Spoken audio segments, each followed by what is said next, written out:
Welcome to this week's Money Roundup, where we'll be covering US earnings, UK interest rates and the Argentine economy. A few weeks ago, we gave an early insight into earnings being reported by US companies. At that time, 14% of US companies within the S&P 500 had reported profits, giving us a promising initial reading for the first quarter of 2018. Technology, financial and consumer goods companies were all recording better than expected profit growth. In our second reading today, the clear majority of companies have now reported their earnings, and the results are even better than the 18% forecast rate of growth, which we highlighted in our economic update dated 18th of April.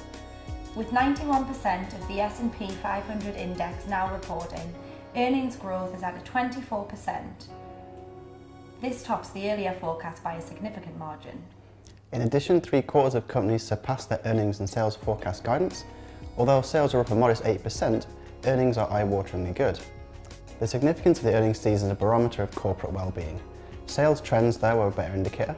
While earnings are more volatile and can show quantum leaps as tax and margins shift around, sales should, in theory, track the path of economic growth over the long run. The fact they are growing too is a healthy sign. Whilst profits have been impressive, it's fair to say that investors have reacted in a measured way.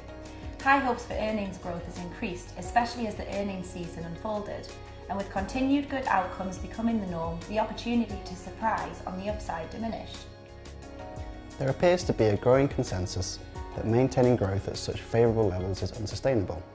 Current earnings estimates for next quarter are showing growth of 9%, followed by 5% and 4% in Q3 and Q4 respectively.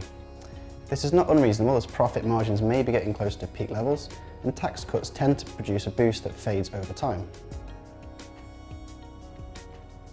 In the meantime, US consumer sentiment is very close to a 14-year high and, although no one can tell exactly how long this expansion cycle will last, indicators don't show any significant signs yet of protracted weakness. The UK monetary authorities followed the same path as the US central bank last week, leaving interest rates unchanged. The Monetary Policy Committee voted 7-2 in favour of leaving rates at 0.5%. The storyline for the media is that the Bank of England once again got it wrong.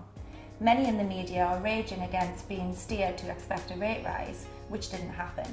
Obviously, Mr. Carney decided on rethink, and this is further evidence that correctly predicting the path of an economy is extremely difficult. Bad winter weather has played a role in the poor economic growth performance of the UK in Q1 2018, and the committee revised its expectations for growth for all 2018. They are now forecasting 1.4% growth, down slightly from 1.8%. This is in part to reflect the weak start to the year. One piece of good news accompanying the rate decision is that the committee expects inflation to reach their 2% inflation target earlier than planned, possibly within 2 years. This has added significance because wage growth is slowly improving, and any rise in real disposable incomes will underpin consumer confidence as we march toward leaving the EU. The President of Argentina found out to his cost recently there are no soft options when facing up to economic management decisions. He said, "We choose the path of gradual change so that no Argentine would be left behind." However, with his government's gradual approach to reform failing big time to convince investors, the peso and equities bore the brunt of investor dissatisfaction.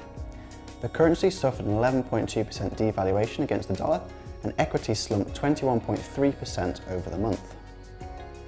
Weakness in the currency is typical when economic policy mistakes are uncovered. In this case, the Central Bank of Argentina cut its inflation target and lowered interest rates, both taking place at the wrong time, when the country was running a high budget deficit, growing current account deficit, and with inflation out of control. The crisis came to a head with a recent resurgence in the US dollar, backed by expectations of further interest rate hikes in the US. A stronger US dollar hits emerging economies in their weak spot, borrowing in US dollars to spend on populist projects. Argentina's economy, battling high indebtedness and weak monetary leadership, came under the spotlight, and global investors took fright. Drastic times prompt drastic measures. In this instant, dramatic monetary policy measures. In the early stages of the unfolding crisis, Argentina's central bank intervened to try to stabilize the currency, selling $5 billion by pesos. They also raised interest rates, with short-term rates touching 40%. Unfortunately, such actions, as in this case, often produce the opposite effect. Rather than stabilising matters, the moves undermine confidence and even more so than when the crisis began to manifest itself. Thanks for watching. Don't forget to subscribe to our YouTube channel for next week's show.